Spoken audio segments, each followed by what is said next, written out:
درنو لیدونکو، زه ډاکټر نوید خپلواک یم. نن مو د بحث دپاره ډیره مهمه موضوع ټاکلې ده: د وینې کمښت یا کمخوني یا انیمیا. د وینې په جریان کې د سرو کرویاتو او د هیموګلوبین کموالي ته د وینې د کمښت اطلاق کیږي.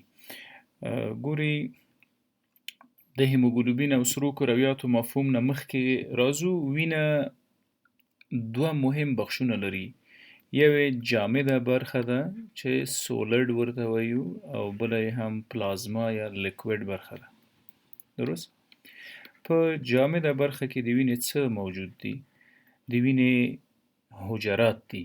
موږ درې ډوله حجرات په وینه کې لرو: RBCs یا red blood cells یا سره کرویات، سپین کرویات یا WBC،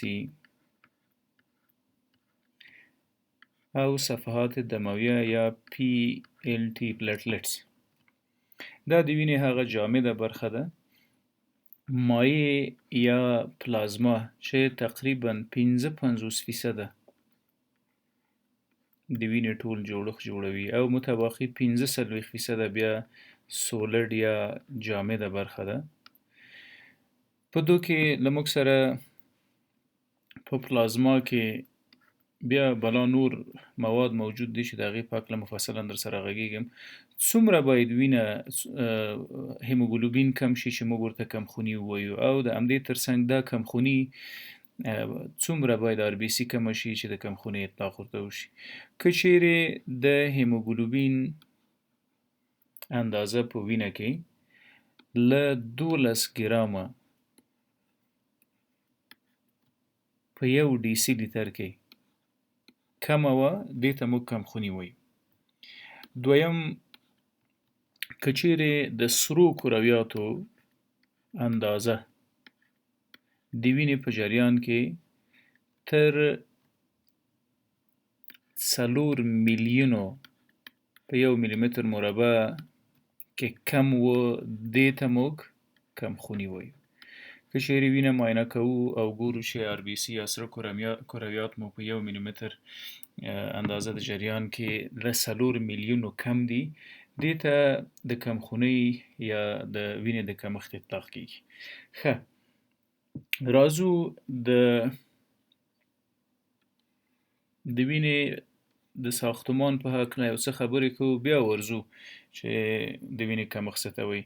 ګورئ، 55% د وینې یو بخش پلازما نومیږي. دغه پلازما کې څه موجود دي؟ دا په دې عکس کې په سپین شکل کې چې څه وینئ، دا پلازما ده. پلازما یا هغه مایع برخه ده چې ډیری وخت د سپینې وینې په نامه هم یادیږي. په دې کې بلا مواد موجود دي، خصوصا دغه څه انتقالات چې کیږي د پروټینو، د منرالونو، د ګلوکوز او د پروټینونو، ټول د پلازما په واسطه باندې کیږي. پلازما کې موږ ګلوکوز لرو، د ګلوکوز ترڅنګ پروټینونه لرو. مهمه پروټین چې د کولایډل اسموټیک پرشر د تنظیم سبب ګرځي، هغه البومین نومیږي. د البومینو د پروټینونو د ګلوکوز ترڅنګ منرالونه پکې موجود دي: کلسیم، پوټاسیم، سوډیم، ایوډاید، مګنیزیم، زنک. دا ټول د همدې پلازما، د وینې د پلازما په برخه کې ګرځي. هارمونونه، څومره هم چې په وجود کې هارمونز لرو او د وینې په جریان کې له یوې سیمې بلې سیمې ته انتقالیږي د وظایفو او د فعالیتونو لپاره، هغه په پلازما کې موجود دي او په پلازما کې ترانسپورټ کیږي. د دې ترڅنګ وایټامینز دا هم په پلازما کې موجود وي. د ویټامین ترڅنګ آیرن یا اوسپنه چې ډیره مهمه ده د وینې په جوړښت کې، دا ټول په پلازما کې موجود وي. یعنی د وینې په جریان کې د پلازما په برخه کې دغومره مواد په گردش کې، او وجود د خپل تقاضا مطابق مختلفو سیمو ته د جذب او د فعالیت لپاره لیږدوي. د پلازما برخه په وینه کې دا وه. دویمه برخه د وینې سره کرویات دي. سره کرویات RBCs مهمه وظیفه د سرو کرویاتو د اکسیجن انتقال ده. دغه اکسیجن څنګه انتقالیږي؟ د سرو کرویاتو په جوړښت کې هیموګلوبین موجود ده. دغه هیموګلوبین له اکسیجن سره یوځای کیږي او د وجود مختلفو سیمو ته انتقالوي. همدا رقم د وینې په جوړښت کې یو ډېر مهمه انزایم هم په آر بي سي کې نښتی ده، لاکټیز ډي هایدروجنیز، چې په دې بیا وروسته د لکچر په جریان کې غږیږو چې دې وظایف څه دي او څه اهمیت لري. همدا رقم پلیټلیټس یا صفحات دمویه یا د وینې بله حجره. د دې حجرې تر ټولو مهمه وظیفه د وینې د جریان د تعادل برقراري ده. څنګه تعادل؟ یعنی نه پرېږدي چې وینه کلټ یا لخته شي او د دې هم اجازه نه ورکوي چې بلیډینګ یا خونریزي دې وشي. دا چې زموږ په رګونو کې وینه ګرځي ول له رګونو بیرون نه راوځي، تر ټولو مهمه رول پکې دا حجره لوبوي، پلیټلیټس یا صفحات دمویه. ښه، دا د وینې د اجزاو په هکله لنډ معلوماتو. د وینې بله برخه سپین کرویات دي یا WBC یا وایټ بلډ سیلز. د دې حجرې تر ټولو مهمه وظیفه د عفونتونو له التهابونو له میکروبونو او له ویروسونو سره جنګ ده. یعنې زموږ د بدن د دفاعي سیستم مهمې اجزاوې د سرو کرویاتو انواوې جوړوي، لکه لیمفوسایت او مونوسایت، ایزونوفیل، بیوزوفیل، ماکروفیجز. دا هغه د حجراتو نومونه دي چې د سپینو کرویاتو په جمله کې حسابیږي. ښه، راځو مستقیما خپلې موضوع ته چې کمخوني یعنې څه. ګورئ، سره کرویات چیرته جوړیږي؟ سره کرویات د هډوکي په مغز کې جوړیږي، په بون میرو کې. د غټو هډوکو په مغز کې مغزه موجود دی او په هغو کې د یو مخصوصې حجرې نه د مایلاید پروجنیټرز حجراتو نه سره کرویات جوړیږي. ښه، دغه سرو کرویات په داخل د هډوکو کې د ریټیکولوسایت په نامه یادیږي. یعنې په داخل د هډوکو کې د ریټیکولوسایټس هغه سره کرویات دي چې بالغه نه دي. بالغ څه معنی؟ د سرو کرویاتو بالغ ورژن یا بالغه بڼه د اکسیجن د ترانسپورت او د غذایي توکو د ترانسپورت وظیفه لري. دغه ریټیکولوسایت په کم مقدار یا لږه کپیسټي لري چې اکسیجن او منرالونه او غذایي توکي انتقال کړي. تقریبا له جوړېدو نه 3 ورځې وروسته د وینې جریان ته راځي، بلډ سرکولیشن، او د وینې په جریان کې بلوغ ته رسیږي او خپله وظیفه تقریبا تر 120 ورځو د وینې په جریان کې برقراره ساتي. بعد له 120 ورځو څه پیښیږي؟ څه داسې پیښیږي چې بالاخره آر بي سي له منځه ځي. د دوی نورمال لایف سپم یا اندازه د ژوند همدا 120 ورځې ده. یعنې یوه سره حجره یا سره کرویات په 120 ورځو کې له منځه ځي. څنګه له منځه ځي؟ د ریټیکولو اندوتیلیل سیستم مهمې اجزاوې لکه توری یا تهال یا سپلین او لیور یا ینه، ځیګر یا لړمون د دو په واسطه، ځکه په دو کې مهم نور حجرات دي چې هغه مونوسایت او ماکروفیج نومیږي. مونوسایتس او ماکروفیج کله چې د وینې د حجرې ژوند پوره شو، راځي سپلین ته، هالته، او لیور ینې یا ځیګر ته. هلته د دغو حجراتو په واسطه خوړل کیږي او له منځه ځي.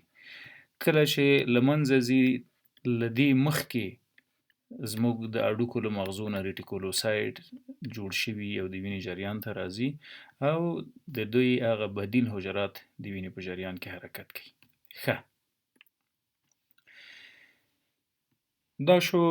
د دې ترڅنګ چې دغه حجرات چې زاړه دي 120 ورځې پوره کړي دي، دا د سپلین یا د ریټیکولو اندوتیلیل سیستم په واسطه ځي. ځینې ابنارمل یا غیر نورمال آر بي سي جوړ شوي وي چې هغه خپل ترکیب کې یا مشکل لري یا غټ وي یا سایز خراب وي.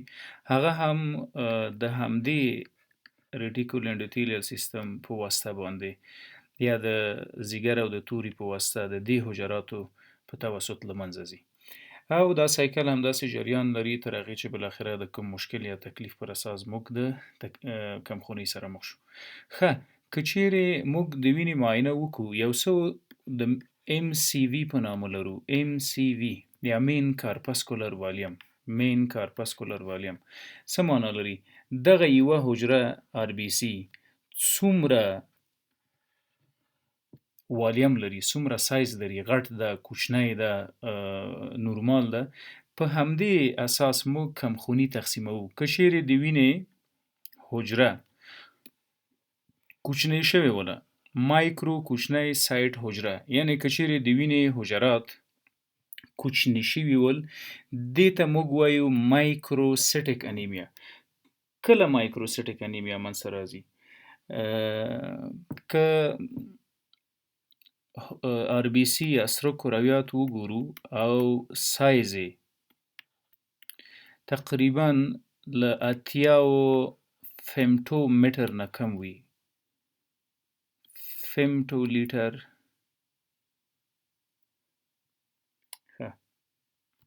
نو دې ته موږ مایکروسیټیک انیمیا وایو. ډېرې په دې اجزاو نه پیچو، راځو مهمه موضوعګانو ته. که د RBC سایز کوچنی و، دې ته وایو مایکروسیټیک انیمیا. کله مایکروسیټیک انیمیا منځته راځي؟ کله چې موږ د اوسپنې له کمبود سره مخ شو، آیرن ډیفیشنسي. کله چې په وجود کې اوسپنه کمه شي، د RBC سایز کوچنی کیږي. دویم، کله موږ د داسې یو تکلیف سره مخ کیږو چې په هغه کې د سرو کرویاتو سایز یا د ساختمان کوچنی کیږي. کرونیک انفلمیټري ډیزیزز، هغه مزمنې التهابي ناروغۍ. کرونیک انفلمیټري ډیزیزز مثلا د ګردې په ناروغۍ کې د ډیر مهمه هارمون د اریتروپایټین په نامه نه جوړیږي. کرونیک انفلمیټري ډیزیزز یا ایلنسز. مثلا د ګردې په ناروغۍ کې هغه مهم هارمون چې اریتروپایټین ورته وي هغه نه جوړیږي. دغه اریتروپایټین چیرته زموږ په درد خوري؟ کله چې دا ریټیکولوسایټ د وینې جریان ته ننوځي او بالغیږي، له دې تر د مایلاید د مورنۍ حجراتو نه تر ریټیکولوسایټه پورې دغه پروسه د څه شي په واسطه تنظیمیږي؟ د اریتروپایټین په نامه. دا اریتروپایټین دا یو هارمون ده او نوموړی هارمون د ګردې په واسطه باندې دغه کیږي، ترشح کیږي. که چیرې ګرده د یو مزمنې ناروغۍ په واسطه باندې ضعیفه شوه، نو بغیر د کوم قید و شرطه اریتروپایټین کم جوړوي. کله چې اریتروپایټین کم شول، د هډوکو په منځ کې چې کومه مورنۍ حجره جوړه شوې ده د سرو کرویاتو دپاره، هغه په بالغو سرو کرویاتو نه تبدیلیږي او موږ بالاخره د کمخونۍ سره مخ کیږو. د دې ترڅنګ کله بیا سره کرویات کوچني سایزونه ځان ته غوره کوي. د اوسپنې د کمبود او د مزمنې ناروغیو ترڅنګ بل تلسیمیا بی یا بیټا تلسیمیا، چې دا تقریبا یو ارثي ناروغي ده او په دې کې د وینې جوړښت د هډوکو د مغزو په واسطه کم کیږي. مهمه څه دي؟ کله که موږ ګورو چې بلډ فلم کوو او په هغه کې مایکروسیټیک انیمیا ولرو یا سایزونه کم وي د سرو کرویاتو، نو کول څه پکار دي؟ که فرضاً تاسو د CBC معاینه وکړئ، کمپلیټ بلډ کاونټ، په هغه کې MCV والیم واخلئ، په RBC کاونټ یا سرو کرویاتو تعداد باندې تقسیم کړئ. دې ته دا مساوي کیږي د څه شي سره؟ د منزر انډکس سره. منزر انډکس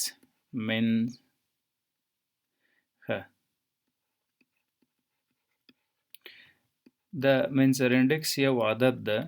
که چیرې د عدد له 14 نه کوچنی راغی، ګریډر، که چیرې د عدد له 14 نه کوچنی و، نو دا تلسیمیا ده. درست؟ دا انډکس که چیرې 14 نورمال ده، له 14 کوچنی، آیرن ډیفیشنسي انیمیا ده. وبخئ، آیرن ډیفیشنسي انیمیا یا د اوسپنې کمبود. که چیرې دا منزر انډکس له 14 غټ راغی، دا تلسیمیا ده. یعنی موږ کولی شو که چیرې بلډ فلم کوو د آر بي سي سایز پکې کوچنی راځي مایکروسیټیک انیمیا موجوده وي په هغې صورت کې یا اوسپنه کمه ده یا په وجود کې یو مزمنه ناروغي موجوده ده لکه د سی کی ډي د ګردې فلجیدل چې ایریتروپویټین نه جوړوي. ایریتروپویټین بالاخره دغه مهمه پروسه مختل کوي. یا بیټا تلسیمیا موجوده ده. که چیرې داسې کوم حالت موجود وي څنګه یې تثبیت کوو؟ په هغې زو وینه معاینه کوو. ام سی وي چې څومره ولمین کارپسکولر والیم دا په هر سی بي سی کاونټ کې معلومیږي. په آر بي سي تعداد تقسیموو. میزنر انډکس 14 نورمال ده. له 14 که چیرې د عدد پورته راغی نو مریض تلسیمیا لري. که له 14 کوچنی راغی مریض آیرن ډیفیشنسي انیمیا لري. که چیرې کرونیک کډنی ډیزیز موجود وي په هغې صورت کې واضح ده چې موږ پوهیږو دا وضعیت د ګردې د تکلیف د وجې منځته راغلی ده. ښه، که چیرې د وینې سایز نورمال وي یعنې د سرو کرویاتو سایز نورمال ده اما په تعداد کې فرق راغلی ده، درست؟ په دې صورت کې څه کول پکار دي؟ ښه، موږ نارموسیټیک انیمیا کله منځته راځي؟ کله چې د وینې معاینه وکړو نو دوه حالته لري. یا به وبخئ د وینې معاینه مو وکړله آر بي سي کاونټ کم ده یعنې تعداد د آر بي سي کم ده ولې شکل او سایز د آر بي سي نورماله ده. په دې صورت کې یوه بله معاینه باید وکړو چې هغه ریټیکولوسایټ کاونټ ده. ریټیکولوسایټ کاونټ کومه حجره ده؟ کله چې د هډوکو په مغزو کې له مورنۍ حجرې یوه نابالغه حجره د سرو کرویاتو جوړیږي دې ته ریټیکولوسایټ وایي، درست؟ موږ زو ریټیکولوسایټ کاونټ ګورو. که چیرې د ریټیکولوسایټ تعداد زیات و کنه کاونټ د دې معاینه مو وکړله ریټیکولوسایټ یو څه زیات شوي ول نو په دې صورت کې حتما په مریض کې هیمولیټیک انیمیا موجوده ده، هیمالیسس پکې شوي دي، کاونټ زیات و. ومو کته نابالغه حجرات زیات تولید شوي دي په د وینې په جریان کې نو حتما خونریزي شوې ده او په مقابل کې هډوکو دغه نابالغه حجرات زر جوړ کړي دي او د وینې جریان ته یې راوستي دي، کامپنسیټري پروډکشن یې کړی ده چې دا ډیری وخت په حوادثو کې کیږي، زخمونو کې کیږي، د ماشوم په ولادت او په هیوي سایکل یا د میاشتنۍ ناروغۍ کې زیاته وبهیږي.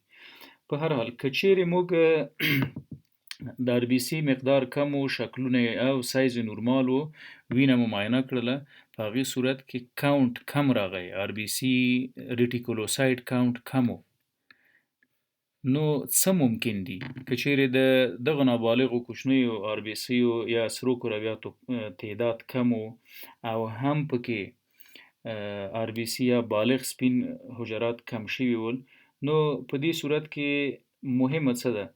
کم جوړښت شوی ده ځکه خو دواړه کم شوي دي او په دې صورت کې بون میرو ډساردرز ډیر مهمه دي چې وی ګورو. بون میرو ډساردر څه معنی؟ د هډوکو په مغزو کې د وینې حجرات نه جوړیږي. دا کیدلی شي د کمخونیو یو ډول وي چې موږ ورته ای پلاستیک انیمیا وایو. ای پلاستیک انیمیا یا اپلیزیا د هډوکو په مغز کې سره کرویات نه جوړیږي، درست؟ چې دا کیدلی شي پلاستیک انیمیا وي، هیماټولوژیکل ملیګنسي یا ځینې سرطانونه وي د وینې. نو بلډ فلم بیا حتمي ده، موږ باید د وینې معاینات په دقیقه توګه وکړو چې پوه شو د کوم وضعیت د مخې د داسې یو حالت سره مخ شوي یو. بل د میګالوبلاستیک انیمیا سره مخ یو. کله چې د وینې معاینه وکړو د آر بي سي حجرات یا سرو کرویات پکې غټ شوي وي، سایزونه یې غټ وي، میګالوبلاستیک، دا کوم حالت ده؟ ښه، په میګالوبلاستیک انیمیا کې بیا ام سی وي جګی، که تاسو آر بي سي وکئ په ده کې ام سی وي کاونټ زیات وي. ام سی وي کاونټ څه معنا لري؟ خپله د سرو کرویاتو سایز پکې غټ شوی. په نارمو سټیک کې د سرو کرویاتو سایز نورمال ده و په مایکروسیټیک کې بیا څه وي د سرو کرویاتو سایز کم ده ام سی وي پکې کمه ده نو دلته ام سی وي یا د سرو کرویاتو سایز غټ ده ښه چې کله هم د داسې یو وضعیت سره مواجه شولو تاسو ولیدل چې میګالوبلاستیک انیمیا ده او ام سی وي کاونټ پکې ریز شوی ده زیات شوی ده نو اتومات به ورځو او بلډ فلم به کوو بلډ فلم په نامه معاینه کوو د مایکروسکوپ لاندې مطالعه کوو خپل حجرات کوم حجرات دغه سره کرویات ولې مطالعه کوو چې پیدا کوو علت د غټوالي یا د آر بي سي یا د سرو کرویاتو په سایز کې د بدلون او د غټوالي اساسي علت څه ده ښه که چیرې میګالوبلاستیک انیمیا موجوده وله نو په دې صورت کې بلډ فلم کو زو پریفرل بلډ سمیر دا د وینې یوه معاینه ده په ده کې مفهوم واضح کوو چې ولې او د کوم دلیل او تکلیف په واسطه باندې سپین سره کرویات د هډوکو د مغزو په واسطه زیات جوړ شوي دي ښه راغو بلډ فلم مو وکړ نتیجه څه ده دوه نتایج ممکن دي یا به نارمل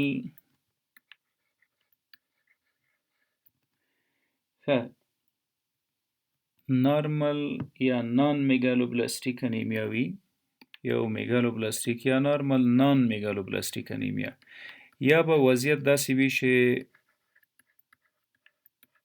دقیق به میګالوبلاستیک انیمیا موجوده وي یعنی د سرو کرویاتو سایزونه غټ په فلم کې ښکاري که یو فلم بلډ فلم کوو نو د دې دوه حالاتو نه خالي نه ده یا به د کرویاتو سایز غټ وي یا به د کرویاتو سایز نورمال یا کوچنی وي ښه میګالوبلاستیک سیلز یا میګالوبلاستیک انیمیا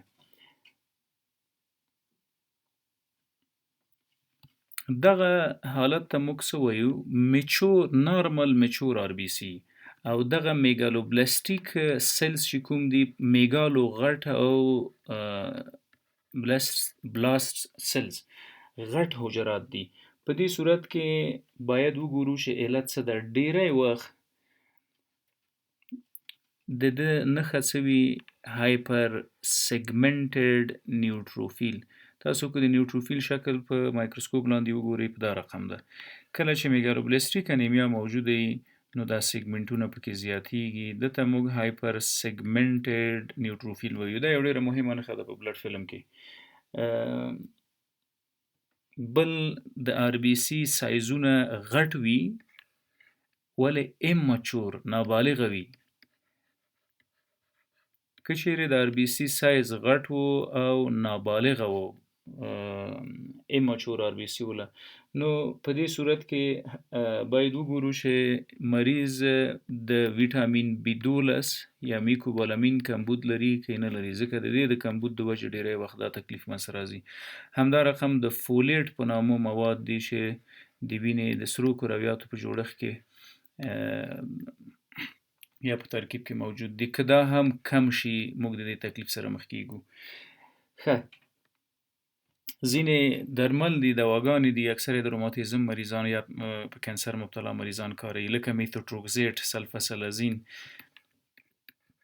دا کولی شي د میګالوبلاستیک انیمیا سبب وګرځي ښه په ټوله کې موږ باید د ماکروسیټیک یا د میګالوبلاستیک انیمیا په خاطر هغه تحقیقات یا انویسټیګیشن وکړو چې دقیق علت معلوم کو د میګالوبلاستیک انیمیا پریفرل بلډ سمیر واضح کوي چې کوم ډول غټوالی یا ستروالی د وینې په حجراتو کې منځته راغلی ده د دې ترڅنګ بل ممکنه حالت چې د وینې د کمبود سبب ګرځي په انسانانو کې هغه ډیکریس پروډکشن ده د وینې د حجراتو کم جوړښت په کوم ځای کې د هډوکو په منځ کې کله داسې کیږي بون میرو ډیسارډر کې دا حالت منځته راځي بون میرو ډیسارډر د بون میرو ډیسارډر څه دي یا د وینې د هډوکو د مغزو تکالیف بون میرو ډیسارډرز ډیری وخت سرطاني تکلیفونه د وینې په سمه توګه د وینې جوړښت نه کیږي که چیرې د بون یا د هډوکو مغزه جوړ وي او د بل کم دلیل د وجې وینه نه جوړیږي هغه به د اریتروپویټین کمبود وي. اریتروپویټین دا یو اندوکراین هارمون ده، د ګردې په واسطه تشکیلیږي یا جوړیږي یا د وینې جریان ته راځي. که چیرې ګرده متضرره شوه، مزمن تکلیف یې پیدا کړ، نو د وینې جوړښت کم کیږي. درست؟ ښه. د دې ترڅنګ بل ډیر مهمه هارمون چې د وینې په جریان کې د وینې په جوړښت کې زموږ سره دخیل ده، هغه تایراید هارمون ده. که چیرې د تایراید هارمون کم شي، په هایپوتایرایډزم کې هم د وینې د سرو کرویاتو جوړښت کم کیږي. یعنې د دغه مایلاید پروجنیټر سلز د مورنیو حجراتو نه دا حجرات نه جوړیږي ریټیکولوسایت د تایراید د هارمون په کمښت کې. همدا رقم که چیرې د وینې په جریان کې یا موږ په خپل وجود کې د فولیټ کمبود ولرو، فولیک اسید، یا موږ د وینې په جریان کې د ویټامین B12 یا میکوبالامین کمبود ولرو، دا د وینې د ښه فنکشن یا وظیفې لپاره اساسي او اړین توکي دي. د دو کمبود کولی شي د وینې د کمبود سبب وګرځي. آیرن یا اوسپنه که چیرې کمه شي، نو RBC ورسره کمیږي یا په سمه توګه خپل فعالیت سرته نه رسوي. د کمخونۍ علتونه، د کمخونۍ کلاسیفیکیشن یا طبقه بندي کولی شو. یا د وینې د سایز نه وکړو، زو RBC ګورو چې سایزونه یې غټ دي، کوچني دي، که نورمال دي او که ستر دي. که کوچني ول یا اوسپنه کمه ده یا مزمن تکلیف لرو یا بیټا تلاسیمیا موجوده ده چې دا د وینې یو ډول کینسر ده.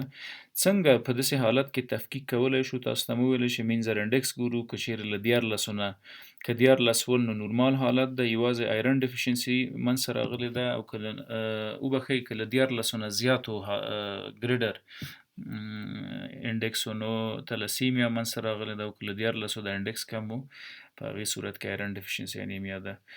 ښه، نه بحث سره اوږدوو. که چیرې په د کمخونۍ علت ګورو، که چیرې RBC شکل نورمالو، RBC یا سره کرویات نه مایکروسیټیک ول، نه مکروسیټیک ول، نه میګالوبلاستیک، بلکې نارموسیټیک ول.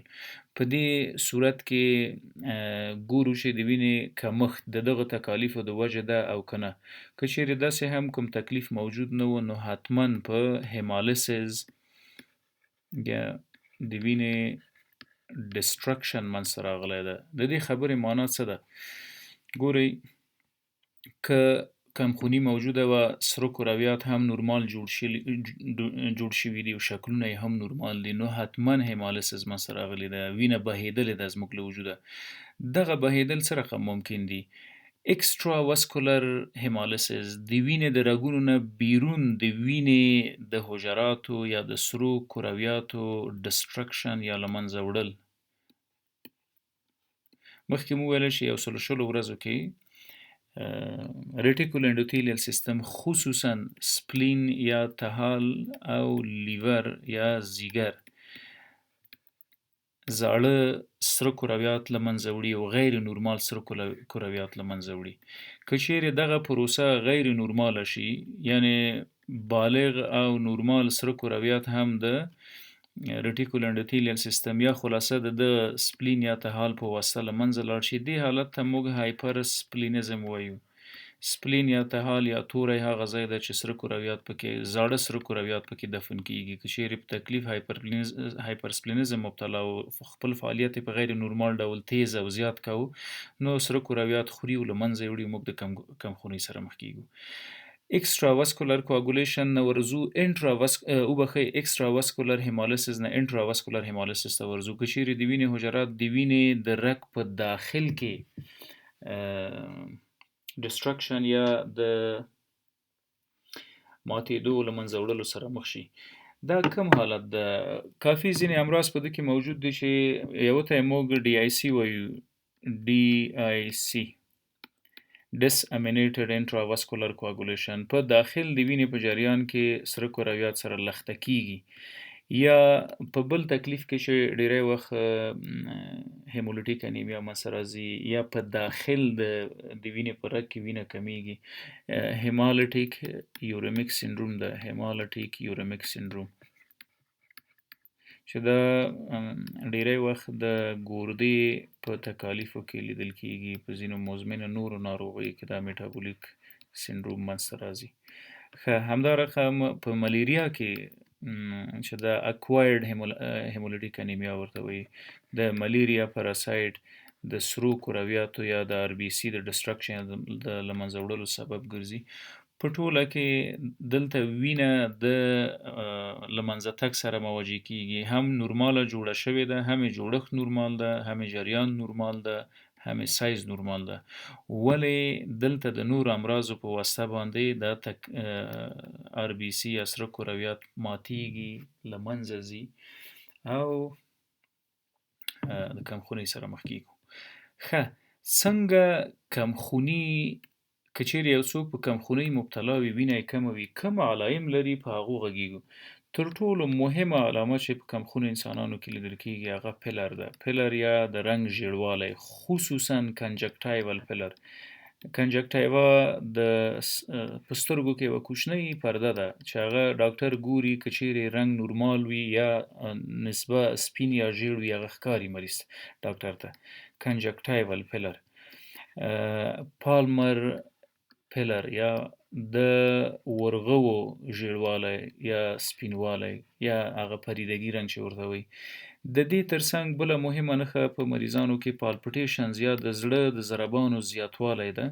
د وینې مقدار کم وي او زړه مجبوره ده چې دا کمه وینه په تیزه پمپ کې او د وجود حجراتو ته یې ورسوي، تر هغې اکسیجن ورسوي. د دې ترڅنګ فټیګ یا خستوالی، د وجود عضلات مړه دردونه کوي، عضلات شخ وي، د هډوکو مړه دردونه موجود وي. ډیفیوز سویټینګ یا خولې کول. اکثره مریضان چې کمخوني لري د یو کوچني پیاده روي یا فعالیت سره یې وجود ټول له خولو لمدیږي. د خولو سره بون ټینډرنس هم موجود وي. هډوکي مړه دردونه کوي، خصوصا غټ هډوکي، اوږده هډوکي د بدن. دا د کمخونۍ علایم دي یا نښې دي. که چیرې هیمالایسیس موجود وي، یعنی د وینه بهیدلې وي یا د وینې حجرات له حملاتو لاندې راغلي وي، ډسټرکشن یې شوی، په هغې صورت کې څه چې لیدل کېږي سکلیرو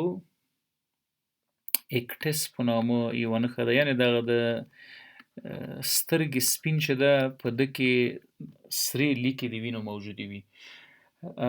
همدا رقم بله نښه په الټراساوند کې معلومیږي چې هغه هیپاټوسپلینومیګالي ده، د ځیګر او د توري یا د تحال هیپاټوسپلینومیګالي، د تحال او د ځیګر غټوالی ده. ولې غټوالی ده؟ که چیرې هیمولیټیک انیمیا موجوده وي، هیمالایسیس وي یا سره کرویات د تحال او د لیور په واسطه د ډسټرکشن یا د له منځه وړلو سره مخ شي، نو هم لیور یا ځیګر او هم سپلین یا تحال غټیږي، سایز یې غټیږي.